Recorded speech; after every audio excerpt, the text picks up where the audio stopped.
You're listening to the Q Podcast. I'm your host, Kiana Canada, and this is where we discuss pressing issues that are shaping our world today.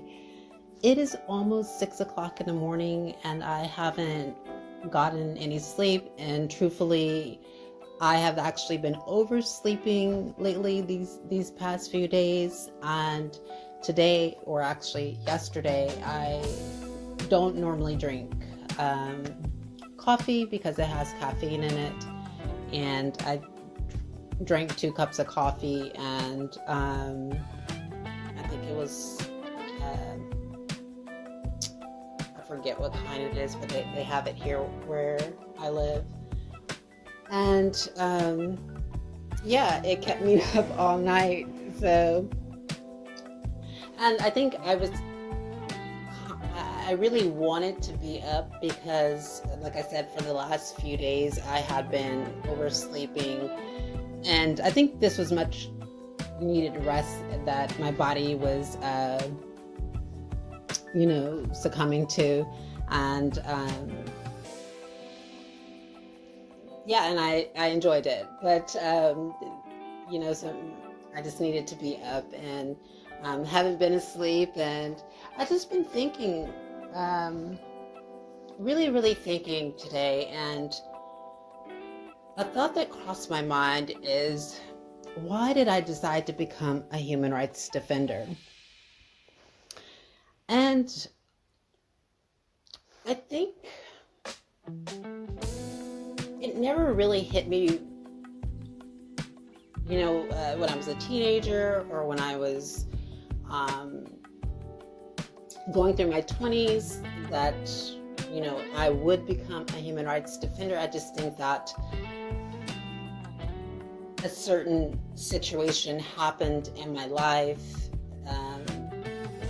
that compelled me on this trajectory to wanting to defend human rights.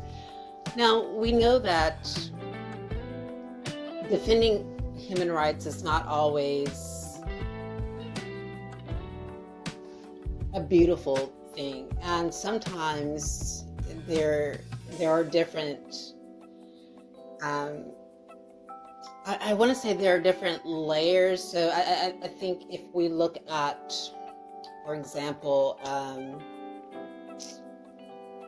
hierarchy of, from the bottom to the top of what it means to be a human rights defender, sometimes there is activity at the bottom that does not reflect, defending human rights. Defending human rights is actually standing up for, a human rights issue. And we know that there are a number of those issues. So, for example, the human rights issues are, we have, asylum seekers, refugees, women's rights, the rights of minorities, the rights of people with disabilities, the rights of members of a particular social group, and so on and so on. And when I decided to take this journey in protecting human rights, I never thought that it would be this tumultuous. I didn't think that it was going to be, so choppy, and of course, I think that's how it really is in life,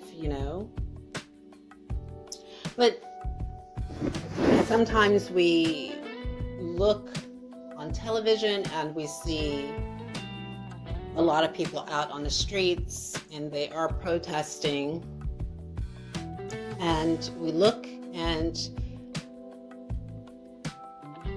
we see a social movement, and our first thought is that people can go out and express themselves, and then it is always easy just to,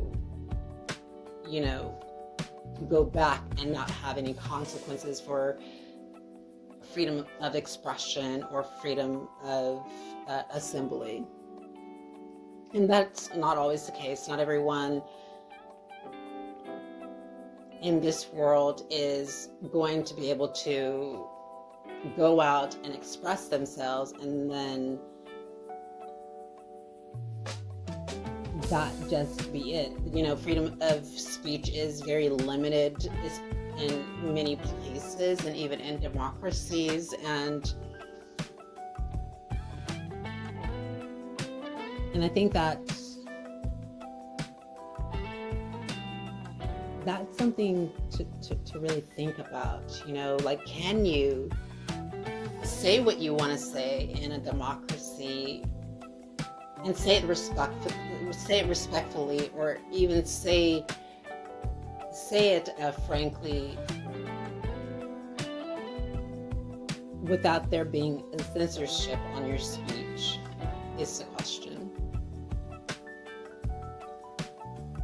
But I decided to go into human rights and become a human rights defender because I wanted to become a better person, and I wanted to really, really blossom into not a person that is famous, but a person that understands the journey of authentic human rights. And sometimes that journey doesn't have to be a journey that is a lot of friction. So that journey can be a very smooth journey, but the journey just has to be authentic to the human rights defender. And something that I noticed on this journey of trying to protect human rights is that not everyone is going to understand why you are protecting human rights. And I do try to understand the rights and the journeys of other humans in this world. And there are things that are going on in this world that I just don't know enough about. And one thing that I'm learning to do is that if I don't know enough about a situation, I'm learning just to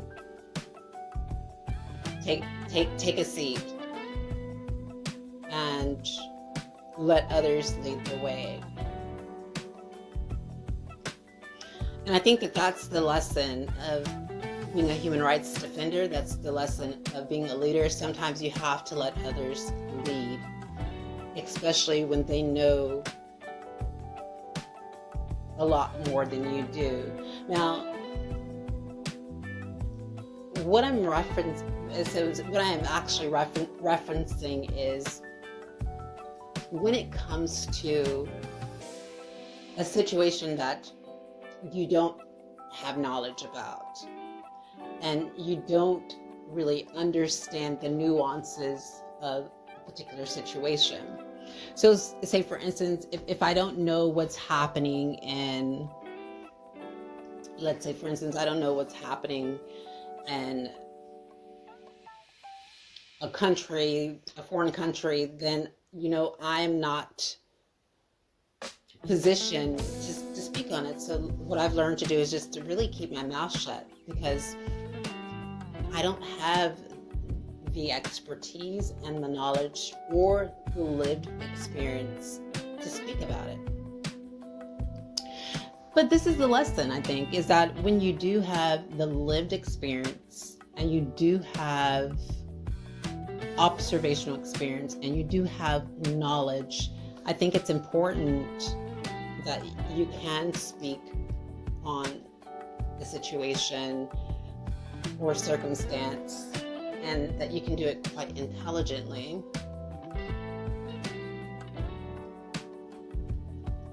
So human rights means so much to me, and there are several areas that I really try and focus on, but we know, of course, when you are a human rights defender, and sometimes there are issues that are really coming to you, consistently, and you're seeing the same issues, and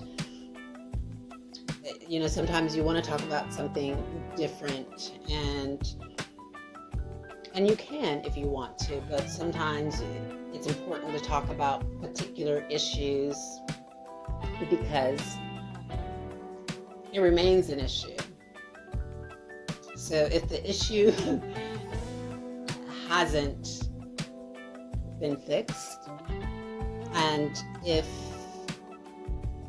the human rights violation is still going on, it's important to continue to talk about it.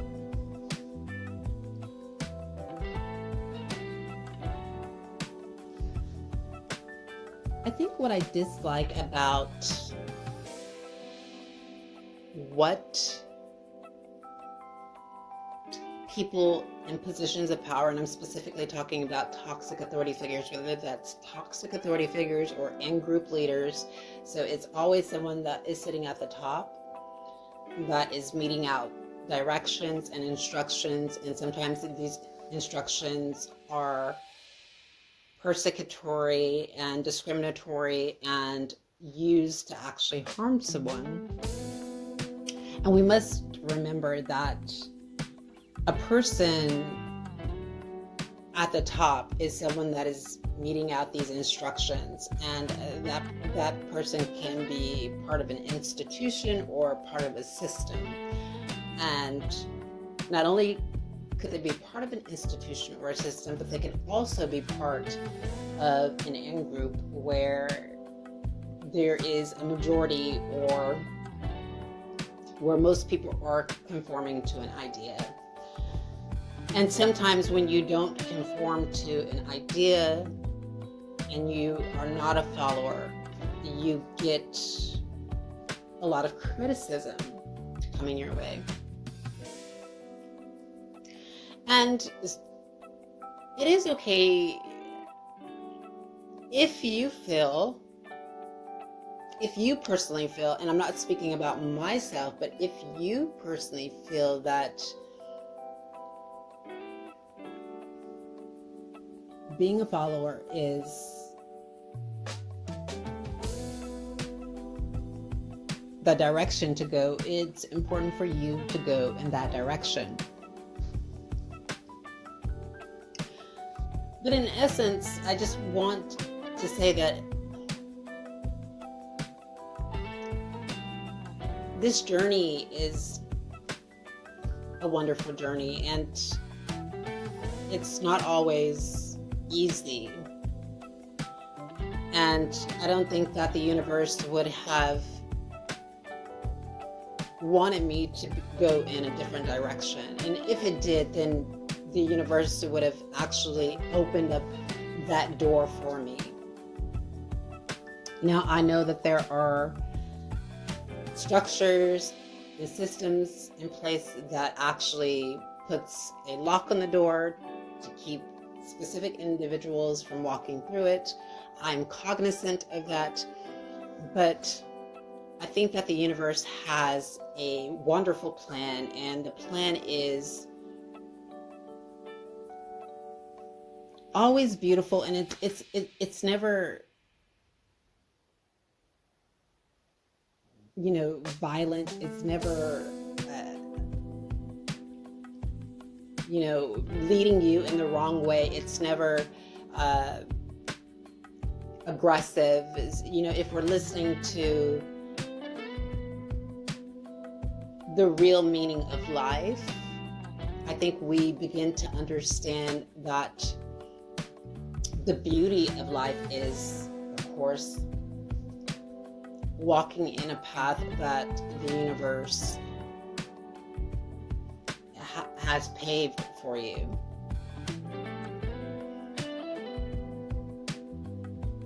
And I think it's natural. It's natural as a person who has been marginalized and disenfranchised to want to speak out for those who have been marginalized and disenfranchised. And I think that that's something that I try and do, and I won't say that I do it to perfection. I know that there are certain issues that I'm more drawn to. I'm drawn to those issues because I think that these people that I'm speaking out for or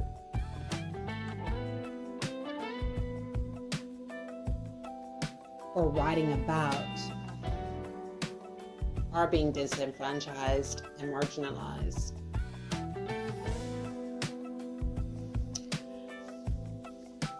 So just as being a human rights defender, I didn't make a script.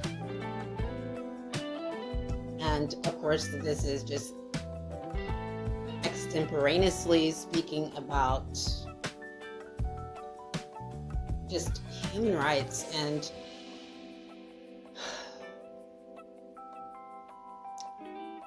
there was a quote that I want to share with you. And that quote is this, and it came from the United Nations Secretary General, and he said, "We need leaders of all kinds to embrace their role as human rights defenders too." Now, I think what he meant by that was not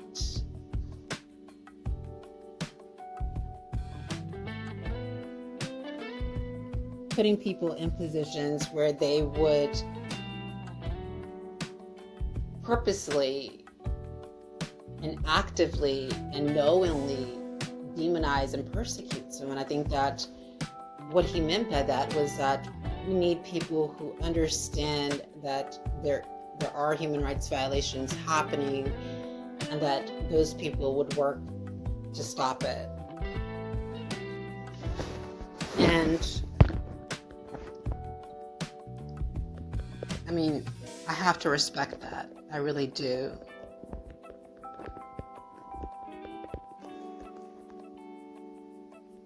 So, what is a human rights violation? Because this is a term that's thrown around a lot, right? So we hear human rights violations, human rights violation, human rights violation. But I'll read to you, this is coming from a website that speaks about human rights. And it says, the state commits human rights violations either directly or indirectly. Violations can either be intentionally performed by the state and or come as a result of the state failing to prevent the violation. When a state engages in human rights violations, various actors can be involved, such as the police, judges, prosecutors, government officials, and more. The violation can be physically violent in nature, such as police brutality, while rights such as the right to a fair trial can also be violated where no physical violence is involved. So there is a second type of violation, failure by the state to protect. And this occurs where there is a conflict between individuals or groups within a society. If the state does nothing to intervene and protect vulnerable people and groups, it's participating in the violation. So essentially, that is what a human rights violation is. And we know that human rights violation is multifaceted. And it can encompass anything from the denial of a specific civil right, for example, the right to vote to something more physical, like torture. And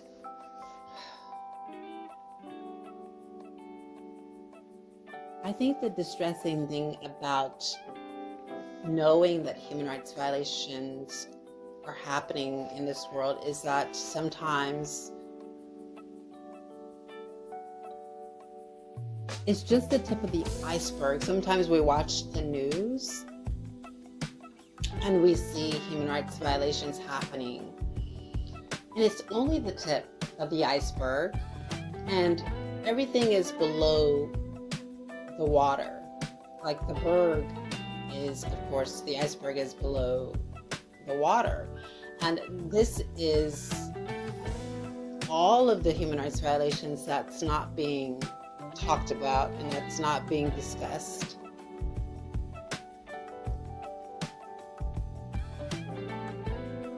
And it's just unfortunate. It's unfortunate that some people go through things and their voice may never be heard until sometimes it's too late. And hopefully, we can do something to change that. So this has been an episode of the Q podcast. I know that this has just been a rambling episode. There was no script or no subject. There was no subject that I really wanted to talk about, but reflecting on human rights violations and just being a human rights defender. And just remember that it's important to be critical. It's important to use your voice, and it's important to stand up. Of course, a lot of people are doing that. A lot of people have hitched themselves to specific movements because they feel